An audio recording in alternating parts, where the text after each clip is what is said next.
Come on, YouTube. Quit being inappropriate. These are microphones.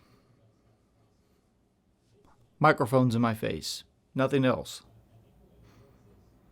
So in today's video, we're going to be comparing the MKH-416 to the MKE-600. And also in this video, I will be using both these microphones and I will label which one you're hearing on the bottom of the screen as I switch between the two. So what I'm curious about is the extra money worth it for the MKH-416? Because this microphone comes in at $1,000 as of recording this video today. And the MKE-600 you can get for around $330 as of recording this video. The MKE-600 seems to have more features than the MKH-416, but why does it cost more? Does it sound different? Is the quality really that much better even after post-processing? Which in this video, I'm going to do very minimal processing. All I'm going to do as of right now in this video is just bump the microphones up to have equal levels.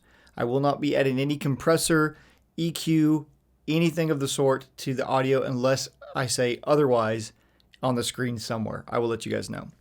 I'm worried how the autofocus is doing from this perspective. So right now you are hearing the MKH-416. I'm going to switch to that right now. This microphone, both microphones are actually about, say, 15 inches, 16 inches away from my face. We all know audio is important, and I do want to say right off the bat that both these microphones are great microphones, and I don't think you'll go wrong going with either one. But I don't know how they sound yet myself. Is there a huge difference? I have heard the MKE-600 before, and I know I loved it. And actually, I'll link a video that I did before comparing this microphone to the Audio-Technica AT897. But in this video, I want to compare it to the MKH-416 because this is a microphone I've always loved and always wanted for the longest time. Audio is important, and we all know that. But is it worth the extra cash difference between these two microphones? That's what I want to know. So both these microphones are shotgun condenser microphones, which means they have super cardioid pickup patterns and kind of imagine like a cone, like a shotgun blast right out the front of these microphones coming right at my face. Stop it. Stop it. Now this perspective probably does make them seem like it kind of looks like I'm a little further away than here, but I'm about 15, 16 inches away from these microphones, and I don't have any kind of sound protection or wind muffs on them, just the raw audio straight off the microphone. So I'm running both these microphones into the Zoom F6, which is about the cleanest preamps that I have access to right now, which is recording in 32-bit float. It is a super clean recorder, so I'm hoping to get the most untouched raw sound out of these microphones.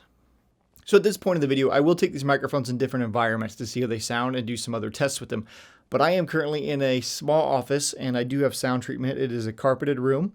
I do have some sound treatment on the ceiling, and some in the corners and a little bit on the walls. So it is a decently treated room right now, so both microphones should sound pretty good. Should sound good. Let's start with the MKH-416.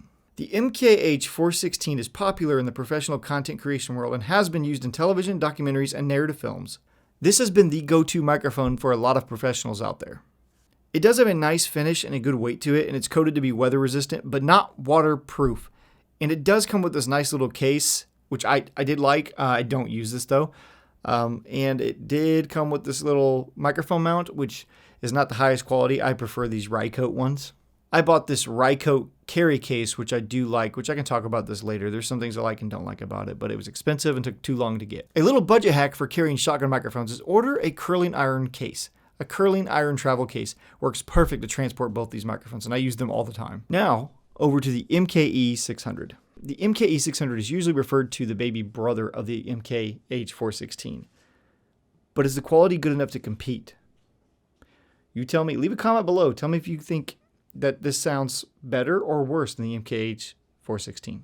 This mic comes with a few toggle options for the EQ on the mic to add a low-cut filter from 40 Hz that can be toggled down to 100 Hz.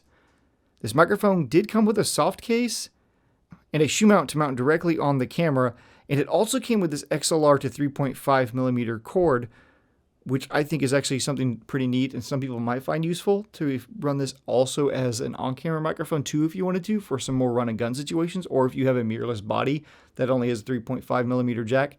This is an option here for you that you can run right into that.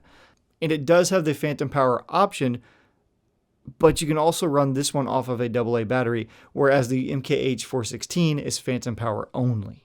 So for the next part of this video, I'm going to take these microphones outside and see how they do in an outdoor environment. I hope that doesn't show up. Ooh, it's... So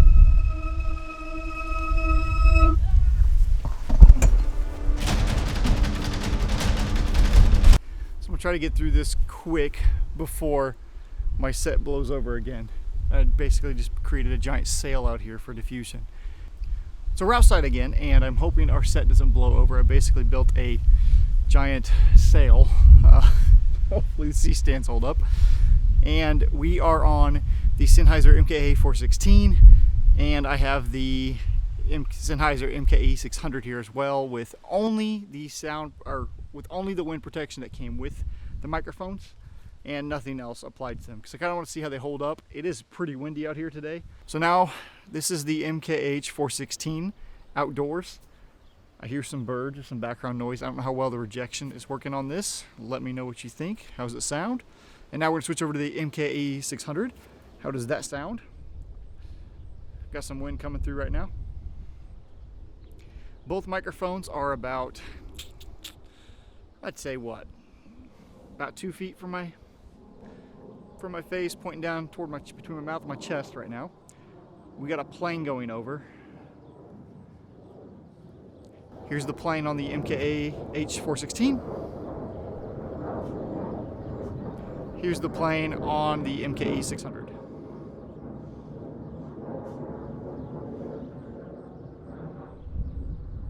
Okay, I don't know if I said this before, but both microphones are going into the Zoom F6, and they are unprocessed right now. So typically, with as windy as it is today, I would not run with just these microphones with the wind protection that came with them. I haven't heard them yet, but I'm going to assume they're not doing as well as something like a blimp would do. And I guess we can go ahead and show an example of what a blimp would do for both microphones, but I only own one, so I'll have to switch them back and forth one at a time.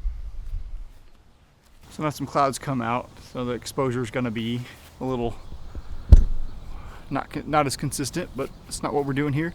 So now I am on the Sennheiser MKH-416, and I'm running it through a blimp, which I'll link in the description below. This is what you would normally want to use if you're going to shoot on a day like this, or at least a dead cat. But this is a dead cat probably due today, but this will work better than just a dead cat.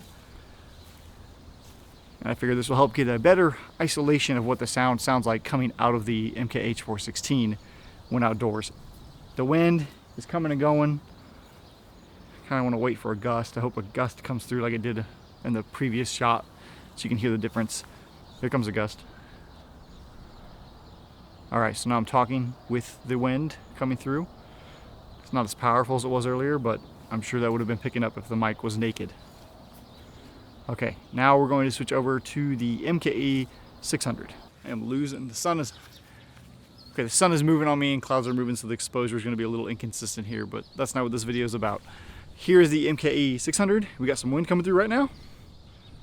It's a powerful one.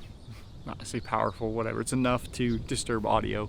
So the MKE-600 is in the blimp, and this is what it sounds like with proper audio protection outdoors on a decently windy day. I mean, it's not overbearingly windy, but it's definitely a concerning day to have audio with no protection on. So how does that sound? That's the MKE-600, and now we're going to go into a untreated environment, probably one of the worst environments to film in, which will be a empty, well, it's somewhat empty, a lot of hard surfaces in a 2-car garage. Okay, how'd those microphones do there? Which one did you prefer sounded better in the outdoor environment? Let me know below. Now let's go to a more exaggerated, not treated room, a 2-car garage with very minimal sound treatment. Now we're in the 2-car garage. Now this is probably the worst place to shoot any kind of audio. If this was an actual job, this would just be a no-go, or you'd have to bring in a lot of treatment in here. So if you want to see what this room looks like, there's more footage of it in another video I did on a talking head setup that was inspired by a development conference that I seen Microsoft put on that was done by Mighty Media, which they do awesome work for Microsoft. So if you want to see how big and the layout of this garage, it's about the same. It's about a 24 by 24, or it's like a 23 by 24, 22 by 24, something like that. 2-car garage, and I do have the door open right now, which is just adding some more light back here because it is dark in here, and I didn't want to bring too much lights out here because this is not a lighting tutorial or lighting setup or whatever. We're just here for the audio. So I'm going to switch between the microphones here. The Sennheiser MKE-416. Which one's doing better at rejecting the reverb sound in this garage? I'm sure both of these are not going to sound great, but this is just more of an extreme test here. And honestly, these super cardioid pickup patterns on these types of shotgun microphones would not be the ideal microphone you would choose if given the option for a situation like this. If you're given a smaller room, I wouldn't say this is a small room, but it's probably not ideal for this at all. Not probably, it's not. This room isn't ideal for anything really when it comes to audio. So I have shot podcasts in here, but it requires a lot of treatment and post-production. But the ceiling is exposed, and I do have bass traps in the corner, and I've built a sound-absorbing wall. But I say sound-absorbing wall. It's on wheels. You'll see it in the other video if you want to curious to see that. So hopefully I've talked enough to give you an idea of what these microphones sound like in a awful sound environment, and see which one actually performs better if either one performs decent at all, which, maybe you are in a situation where this is all you got. It's what you got to do. But I figured giving the examples in the most extreme case scenario in a bad reverby room might help you justify one purchase over the other if there's any difference at all. I don't know if you've noticed, but my hair is a little bit longer and I grew a little bit of facial hair. It has been months since I started this video, only a few months. I started in the summer. It is now going into fall. So just wanted to explain why my hair grew a little bit, and hopefully I didn't age too much in those months. I'm moved away from my light now. So this is an access rejection test I'm going to do with the microphone. I'm talking directly into the Sennheiser MKH-416. As I'm talking, I'm going to move it off to the side. Is it rejecting my voice yet? This is the Sennheiser MKE-416. I am now talking at the side of the Sennheiser MKE-416. I am now talking to the back of the Sennheiser MKH-416. And now I'm back talking to the front of the MKH-416. This is the Sennheiser MKE-600. I am talking directly into the microphone, the Sennheiser MKE-600. I am talking to the side now of the Sennheiser MKE-600. This is the side of the Sennheiser MKE-600. I am now talking to the back of the Sennheiser MKE-600. This is the back of the Sennheiser MKE-600. Now this next test, I'm going to take these microphones and point them at a Bluetooth speaker so I can get the same consistent volume and sound with no changing variables and compare them right beside each other. So for Absorb, we charge project prices. We did attempt hourly for a little bit and very, very quickly found out that is not what we should be doing. It's not sustainable, and any freelancer or a company in the creative field charging hourly. So for Absorb, we charge project prices. We did attempt hourly for a little bit and very, very quickly found out that is not what we should be doing. It's not sustainable, and any freelancer or a company in the creative field charging hourly, it's an easy way to kill your... Okay, so I have been listening to these examples, and I'm actually super impressed on how the Sennheiser MKE-600 pulled through to compete with the 416. Let me know what you guys think. Do you think that it sounds like a $650 difference? I don't think so. I don't think so either, if you agree with me. I don't know. Maybe you did hear the difference. Some true audiophiles out there. There was some differences I'm about to go over, though, between the two microphones. By the way, what do you guys think of this setup? Is it too warm? Is it too romantic with the little candle here? Is there such thing as too romantic? So starting off in the office, the first shots with these microphones, I noticed that the Sennheiser MKH-416 sounded a little bit, I want to say warmer. I'm not sure if I'm using the right terminology here. Warmer, it sounded a little more full. It's hard to describe audio, especially if you're listening to this on just your phone. I recommend putting headphones on to listen to this all the way through. But the Sennheiser MKH-416 in the office sounded a little more full to me. Not full on like the bassy end, just a little more, like the mid frequency sounded a little more natural. And the MKE-600, in my opinion, sounded a little more hollow, but I'm really getting nitpicky right now because in the office setting, they really sounded close to one-to-one. I would not be able to pick them out from each other for listening to it with a blind eye, blind ear, blind eye. Especially in that scenario, does it sound like a $650 difference? Also, with the proximity effect there, like I said, I was pretty close to microphones. You can see, I think I said they were about, I thought they said they were about 14 inches from my face. So there's a proximity effect. If you're not familiar with it, the closer the microphone, you get a different sound based on where the microphone is located and the distance from the subject of your recording. So if it's closer, you're going to get more of the low end out of the microphone. If it's further away, you usually lose that typically. Overall, the Sennheiser MKH-416 was a little bit more sensitive than the MKE-600.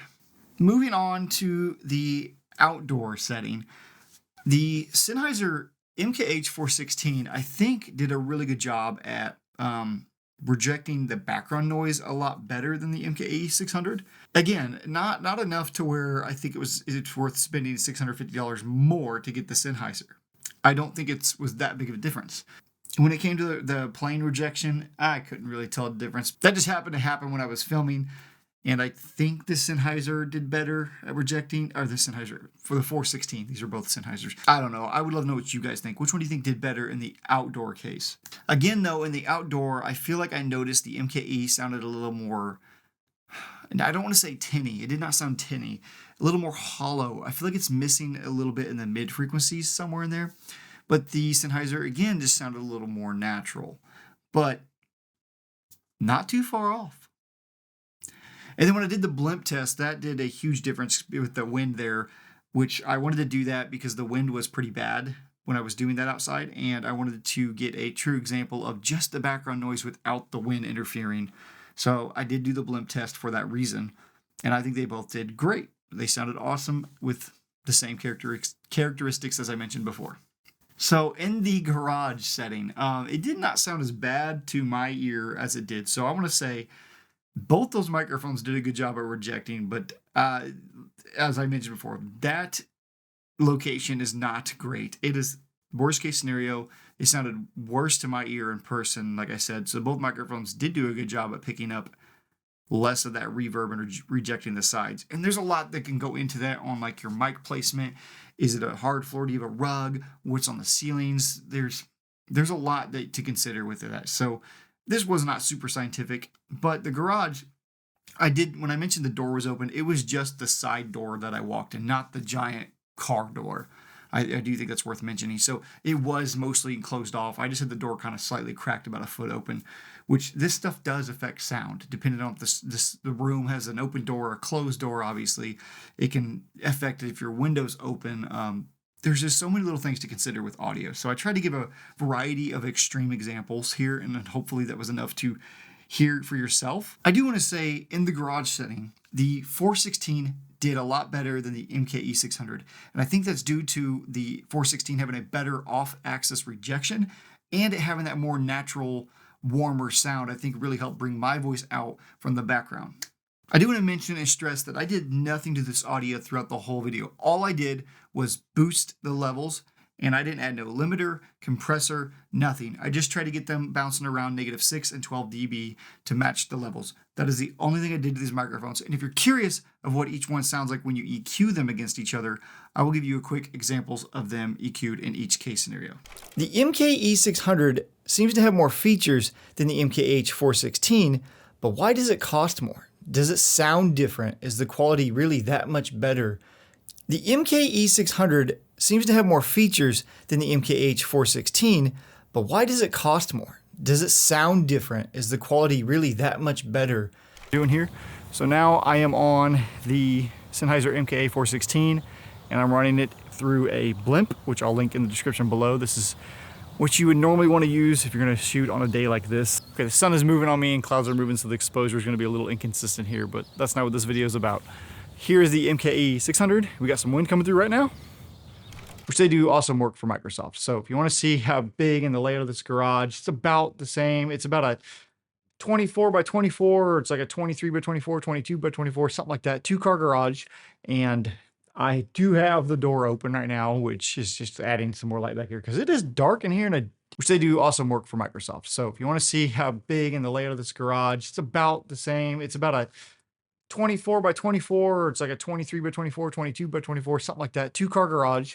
And I do have the door open right now, which is just adding some more light back here because it is dark in here. And as you can tell, with a little bit of post-processing, you can really elevate the MKE-600 to boost it up to compete with the price of the Sennheiser MKH-416. Now, a lot of people online say the 416 is the microphone that almost sounds like it's pre-EQ'd. And it does, but I do recommend adjusting your EQ and putting some thought into the post-processing of your audio, just like you would your videos, because every person is going to sound different depending on the microphone, and every location is going to sound different. And I do think this is important to post-process your audio in some sort of way, even if it's just a little bit of EQ and a slight compressing preset, because shooting video in log and color grading, you're going to have to color grade the footage. And even if you are shooting in a standard Rec 709, you're typically going to have to adjust some exposure, highlights, contrast, maybe nothing extreme, but you're just slight little tweaks. And I think that's the same for audio, is that depending on where you're filming and how it sounds, you might have to tweak it a little bit. And I think most of the time you should. There's a lot you can do with EQ to just bump up the quality of your microphone. The MKE-600 and the Sennheiser MKH-416 are both super cardioid pickup pattern microphones.